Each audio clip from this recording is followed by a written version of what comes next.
Assalamu alaikum, class 7. Welcome to another lecture related to chapter number 3, that is the main agriculture products of the Muslim world. As you know that we started this chapter in the last lecture and we learned something about wool and cotton, the first two agriculture products, and the Muslim countries that produce these both these products, and the things and the products and goods that can be obtained and made from wool and cotton, and the benefits of them, of course. So today we are going to learn about sugar and rubber, the next two agriculture products related to, and the facts and figures related to their production in the Muslim world. So before that, before starting the lecture, I would like to read and let you know something about the info boxes on page number 11. So open up page number 11 of your books. Acha ji, the first info box is China is the world's biggest producer of cotton. China is not a Muslim country, but fact से related बात हो रही है कि China is the world's biggest producer of cotton. ये आपके objective portion में आ जाता है, इसीलिए जैसे मैंने छोटे छोटे से स्टार बनाए हुए हैं ना, तो ये important के लिए आप लोग भी स्टार बनाते रहा करें, objective based जो चीज़ें हो सकती हैं आपके लिए. Then Pakistan is the world fourth top producer of cotton. चौथे नंबर पे आते हैं हम लोग पूरी दुनिया में अगर देखा जाए तो. लेकिन if you look at the countries of the Muslim world, then Pakistan comes at the topmost producers of cotton in the Muslim world. ठीक है जी.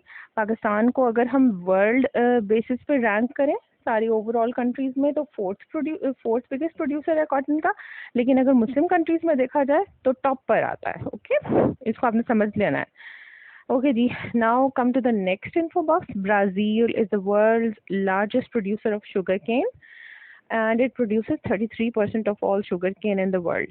मुस्लिम कंट्रीज़ में बहुत सारी कंट्रीज़, इंडोनेशिया, मलेशिया, पाकिस्तान है, टर्की है, बहुत सारी मुस्लिम, इजिप्ट हैं, बहुत सारी मुस्लिम कंट्रीज़ जो है ना वो शुगर केन प्रोड्यूस करते हैं. लेकिन ब्राज़ील का इन्होंने बताया कि वो वर्ल्ड लार्जेस्ट प्रोड्यूसर है शुगर केन का. Now come to sugarcane. ये आप लोगों को जो है ना राइट हैंड साइड पर जो पिक्चर नज़र आ रही है, that is of a field of sugarcane. ठीक है जी. फसल ही खड़ी हुई है शुगर केन की. आपको पता है किस तरह केन्स की फॉर्म में होता है और खूब थिक होता है, बड़े टॉल ग्रास होती है. ठीक है इसकी शुगर केन की. अच्छा जी. Now let us start reading. Sugar is the product obtained from the juice of sugarcane in kind of a tall, strong grass. ये तो हम सबको पता है, हमने 6 में पढ़ा था. ठीक है जी. उसको प्रेस करके उसमें से शुगर केन का जूस निकाला जाता है. The cane is crushed for juice which is then boiled in huge pan. सबसे पहले इनको देख लें हम कि क्रशिंग कैसे करते हैं. आप लोगों ने ये 6 क्लास में पढ़ा था ना कि 2 रोलर्स होते हैं, स्ट्रॉन्ग रोलर्स होते हैं मेटालिक. उनके अंदर से शुगर केन को गुजारा जाता है तो इसमें से जूस निकल आता है. और जो रिमेनिंग प्रोडक्ट होता है जो इन भाई सब के हाथ में है, that is known as bagasse. याद है ना आपको? बगास जो लेफ्ट ओवर फोक होता है उसको बगास बोलते हैं. और ये बगास हमने पढ़ा था कितनी सारी चीज़ों में यूज़ हो सकता है. इससे बोर्ड्स बनते हैं, ये एनिमल फूड के तौर पे यूज़ हो सकता है, ये बर्निंग के लिए भी यूज़ होता है विलेजेस वगैरह में. तो अभी हम ये भी पढ़ेंगे आगे. ठीक है ना. अच्छा जी. और इसको जब खूब सारा हम बॉईल कर लेते हैं ना शुगर केन जूस को, खूब बॉईल हो के थिक, जैसे ये फॉर्म आपको नज़र आ रही है कि जिसके अंदर से बिल्कुल मॉइस्चर ख़त्म हो चुका है, पानी वाला एलिमेंट जो है ना इसमें से बिल्कुल ख़त्म हो गया है, थिक किस्म का जो है ना लिक्विड रह जाता है, सिरप रह जाता है. और इसको हम क्या कहते थे? मोलासेस. याद है ना आपको वर्ड? अब ये भी हम आगे से पढ़ेंगे. ठीक है ना. चलिए जी, let us continue reading. The cane is crushed for the juice, which is then boiled in huge open pans. As the water in the juice turns into steam, the sugar crystals are left behind. ये वही process है जिसकी हमने diagram बना के सारा पढ़ा था. The thick sweet syrup is made into molasses for confectionery. Confectioneries होती हैं वो फूड प्रोडक्ट्स जिनके अंदर बहुत सारी कार्बोहाइड्रेट्स और स्वीट एलिमेंट हो. ठीक है ना. मीठी मीठी सी चॉकलेट है, केक्स हैं, बेकरी आइटम्स हैं, पेस्ट्रीज हैं. ठीक है जी. और डोनट्स आप लोग खाते हैं. ये वो सारी ये चीज़ें जो है ना कन्फेक्शनरीज में आती हैं. इनके अंदर मोलेसिस यूज़ होता है. ठीक है. थिक स्वीट लिक्विड जिसको हम कंडेंस मिल्क में भी फॉर्म में भी यूज़ करते हैं केक्स वगैरह बनाने के लिए. This thick sweet syrup is made into molasses for confectionery cake. अच्छा, इसको molasses को भी अंडरलाइन कर लीजिए. ठीक है जी. जो जो चीज़ें आपको लगता है ना कि वो ऑब्जेक्टिव पॉइंट ऑफ व्यू से इंपॉर्टेंट है, उन वर्ड्स को सर्कल या अंडरलाइन कर लिया करें ताकि आप जब बाद में देखें तो आपको फॉरन ऑब्जेक्टिव आपका प्रिपेयर हो जाए जल्दी से objective portion. The thick sweet syrup is made into molasses for confectionery cakes and animal food. Animal food के लिए भी यूज होता है ये. एनिमल को जब हम गंदे गंदे टेस्ट वाली कुछ चीज़ें देते हैं, जैसे हम अल्फा अल्फा ग्रास वगैरह उनको डालते हैं तो वो खाना नहीं चाहते, तो उसके अंदर थोड़ा सा ये मोलासेस ऐड कर देते हैं टेस्ट पॉइंट ऑफ व्यू से, फिर जल्दी जल्दी खा लेते हैं वो. ठीक है ना, तो उनको भी अट्रैक्शन देने के लिए मोलासेस दिया जा सकता है. The remains of the sugarcane bagasse can be use to heat the furnace for boiling. अच्छा, यहाँ से जो है ना, द रिमेन्स से लेके, यहाँ से लेके और नीचे तक जो है ना सीलिंग्स तक, ये क्या चीज़ है, सीलिंग्स तक, ये सारे बेनिफिट्स या यूजेस ऑफ बगास आ गए हैं. ठीक है जी, जैसे हमने डायग्राम में 6th क्लास में पढ़े थे, डायग्राम बनाई थी कि उसमें से जूस निकला और एंड में जब बगास रह गया उसके वो यूजेस थे जहाँ वो गाय बनी हुई थी, और इस तरह करके सारी फिगर आपको याद आ गई होगी आपके ब्रेन में एकदम. तो वो सारी चीज़ें ना इन्होंने यूँ पॉइंट्स में दे दी हैं, 3 पॉइंट्स में. ठीक है. The remains of the sugarcane bagasse can be used to heat the furnace for boiling down the sugar solution. 1 ton of bagasse gives the same heat as 2 barrels of oil. 1 barrel is equal to 40 liters. ठीक है जी, तो इतने सारे barrel of oil के बराबर, मतलब इसकी बहुत अच्छी हीट होती है बगास की अगर इसको बर्न किया जाए तो. Bagasse can also be used for animal food. ठीक है जी, ये सेकंड पॉइंट आ गया. And for making a kind of board used in building ceilings. Building की सीलिंग्स बनाने के लिए एक स्पेशल बोर्ड जो फॉल सीलिंग वगैरह के लिए बनता है ना, वो बगास से बनता है. उसको क्रश करके और उसको जो है ना डिजोल्व करके पहले बहुत सारे पानी में बॉईल करके उसको बिल्कुल एक पेस्ट टाइप उसका बना लेते हैं मशीन के थ्रू गुजार के, और फिर उनसे फॉल सीलिंग्स वगैरह बनाई जाती हैं. सो ये 3 मेन यूज आ गए बगास के हमारे पास. Okay. Pakistan produces 3.5% of world sugar. ये भी बड़ी हमारी प्रोडक्शन का हाई लेवल है. पूरी दुनिया की शुगर का हम 3.5% प्रोड्यूस करते हैं. शुगर केन सबसे ज़्यादा प्रोड्यूस होता है हमारी कंट्री में कॉटन के बाद. ओके जी. Now the second product, that is rubber. So turn the page, come to page number 12. पहले हम इसकी डायग्राम्स को देख लें, इसकी फिगर जो बनी हुई है, और उसके अलावा जो इन्फो बॉक्स है वो देख लेते हैं हम. ठीक है जी. Rubber products, page number 12. The first info box.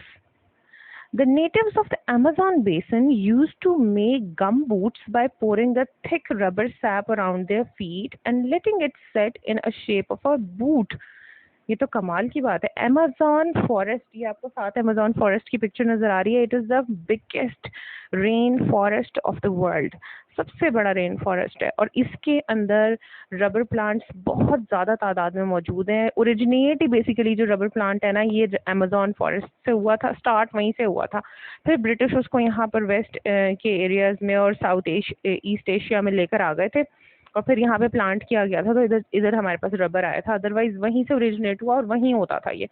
उस वक्त उन लोगों को ना, वहाँ के जो नेटिव्स जो होते हैं वो उस इलाके के रहने वाले लोग होते हैं. वहाँ के जो अमेज़न बेसिन के और अमेज़न फॉरेस्ट के जो रहने वाले नेटिव्स थे ना, लोग जो थे वहाँ के रहने वाले, वो उसके सैप को निकाल के, और जैसे आपको यहाँ पिक्चर में भी ऊपर नज़र आ रहा है, रबर ट्री में से सैप जो निकाल रहे हैं, तो वाइट कलर का होता है लिक्विड सा, तो और वो बहुत जल्दी से ना ड्राई होके रबर सा बन जाता है. तो उसको अपने पैरों पे पोर कर लिया करते थे और फिर थोड़ी देर के लिए उसको सूखने देते थे, और वो एक गम बूट्स टाइप, इनके रबर बूट्स टाइप बन जाते थे, जो उनको मॉस्किटो बाइट और बहुत सारी चीज़ों से बचाते थे जंगल में, स्नेक बाइट और इन चीज़ों से. ठीक है जी. तो ये बिल्कुल स्टार्ट की बात है जब नया नया रबर प्लांट होता था, और उस वक्त इतनी लोगों को इसके बारे में नॉलेज भी नहीं होती थी. ये नीचे कुछ थोड़ी सी प्रोडक्ट्स हैं, different products made by rubber. एक हॉर्स पाइप बना हुआ है, आपको पता ही है, हर घर में होते हैं पाइप्स, पानी के लिए यूज़ होते हैं. लॉन्ग बूट्स बने हुए हैं, रबर बूट्स फार्म्स पे और वैसे भी यूज़ हुआ करते हैं. ठीक है ना. और टायर्स हैं, ये सबसे बड़ी प्रोडक्ट्स हैं, इंपॉर्टेंट प्रोडक्ट्स हैं. इसके अलावा भी मैं आपको बहुत सारी प्रोडक्ट्स अभी बताऊंगी आगे जब हम रबर के बारे में पढ़ेंगे तो. अच्छा जी, एक पिक्चर आपको ये नज़र आ रही है आप लोगों की, जो पेज नंबर 12 पर है. ठीक है, जिसमें उन्होंने rubber being tapped from a rubber tree. बिल्कुल इसी तरह हम लोगों ने 6th क्लास में पढ़ा था ना इंग्लिश में कि बार्क जो है, ये जो ट्री होता है इसका आउटर शेल जो हार्ड वाला होता है, इसको बार्क बोलते हैं. तो इस bark of the tree, rubber tree जो है ना, इसके ऊपर डीप सा कट लगाया जाता है, और इसमें से एक ये वाइट सा लिक्विड निकलता है, मिल्की मिल्की सा. तो that is actually original rubber. ठीक है जी. एक मैं इसको आपको नेट से निकली हुई पिक्चर दिखा देती हूँ कि किस तरह जो है ना अमेज़न रेन फॉरेस्ट में और वैसे भी यहाँ पर भी अब तो साउथ ईस्ट एशिया में भी रबर ट्रीज में से रबर कैसे लिया जाता है। अब ये इन्होंने बकेट्स टाइप लगाई हुई हैं, इन्होंने अटैच की हुई है ट्रीज के साथ और उनमें से आहिस्ता आहिस्ता कलेक्ट होता रहता है वो, ठीक है ना, सैप, और फिर उसको रबर फैक्ट्रीज वगैरह में प्रोसेस कर लेते हैं डिफरेंट चीज़ों के साथ मिक्स करके। प्योर फॉर्म में रबर कम यूज़ होता है, मिक्स्ड यूज़ होता है ज़्यादातर ना, मुख्तलिफ चीज़ों के साथ मिक्स होके। अच्छा जी, let us start reading. Rubber. Rubber is mainly used to make tires, about half of which is made from natural rubber and half from synthetic rubber made from chemicals. अब ये टायर जो है ना, ये पूरा का पूरा रबर नहीं होता, वरना तो सड़क पर चलते चलते घिस के खत्म हो जाएगा, वो ओरिजिनल रबर होगा अगर तो, ठीक है। तो इसके अंदर सिंथेटिक रबर भी ऐड किया जाता है 50-50 क्वांटिटी में, फिर ये टायर स्ट्रॉन्ग किस्म का टायर बनता है।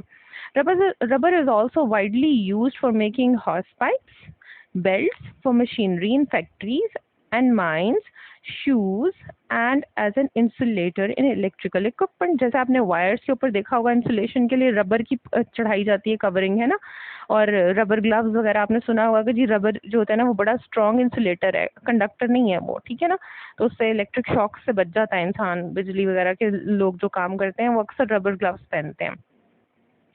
सो ये सब चीज़ें जो हैं ये प्रोडक्ट्स मेड फ्रॉम रबर हैं, इनको सबको अंडरलाइन कर लीजिए, ठीक है। सिर्फ शूज़ और बेल्ट्स और हॉर्स पाइप और इलेक्ट्रिकल इक्विपमेंट के लिए इंसुलेटर के तौर पे यूज़ होता है।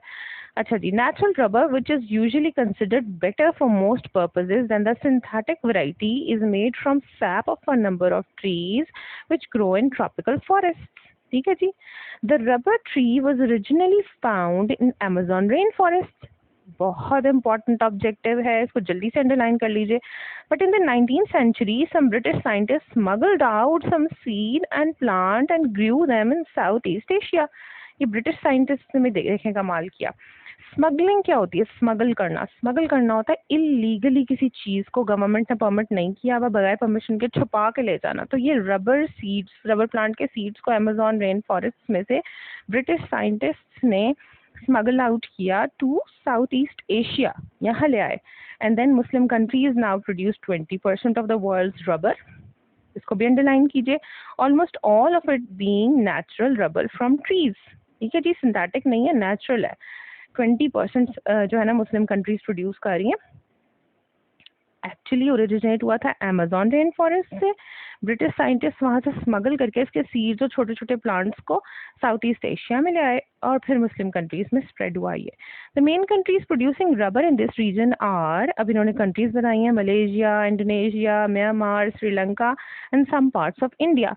मतलब ज़्यादा जो है ना ह्यूमिड टेम्परेचर वाली कंट्रीज जो पेनिनसुलाज हैं या आइलैंड्स हैं लाइक श्रीलंका, मलेशिया, इंडोनेशिया, जहाँ पानी की तादाद ज़्यादा है, ज़रा ह्यूमिड फर्टाइल किस्म की सॉइल है, वहाँ पे ज़्यादा इसकी ग्रोथ है। ओके जी, आपका होम असाइनमेंट आ गया, कर लिया हमने रबर, ठीक है।